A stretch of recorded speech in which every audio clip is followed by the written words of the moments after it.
déjà, je vous félicite pour le lancement prochain de l'initiative. Je pense effectivement que c'est important qu'il y ait une campagne pour le oui, aussi pour quelque chose, plutôt que juste en réaction aux décisions des parlements. Puis je voulais savoir comment vous jugez l'engagement des partis de gauche sur cette campagne. Est-ce que vous avez l'impression qu'il a été à la hauteur ou qu'il y aurait une marge de progression dans le cas d'une future campagne, effectivement celle sur les loyers abusifs qui sera certainement très dure? Alors, je pense, contrairement à ce qui s'est fait pour la révision de la LAMAL, la contre-réforme de la LAMAL, là, il y a eu un engagement qui a été assez fort, disons, des partis politiques institutionnels représentés au Parlement fédéral, donc grosso modo les Verts et le PS, il n'y en a que deux, où il y a oui, en tout cas, d'un point de vue moyen financier, le PS a mis beaucoup d'argent, je crois que c'est un demi-million de francs qui a été mis dans cette campagne. Il y a eu, ils ont essayé de déployer aussi des outils de communication, Internet ou sur les réseaux sociaux. Donc, je pense que là, ça a fonctionné assez bien.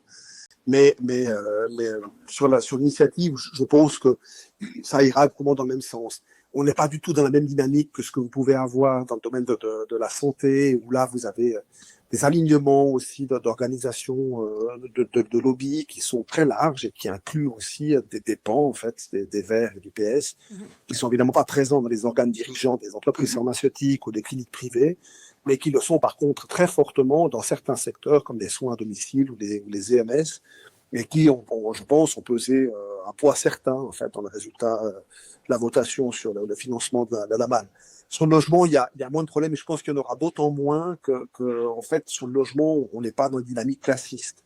C'est vraiment des problèmes interclassistes, parce que ça concerne les entreprises aussi, ça concerne également des employeurs, des patrons, des rentiers, pas au sens AVS du terme. Donc, disons, il y a moins d'implication de marqueurs politiques pour des organisations qui, des fois, ont de la peine à avoir des lignes qui soient clairement de lutte de classe. Donc, je pense qu'il y aura pas trop de soucis sous cet angle.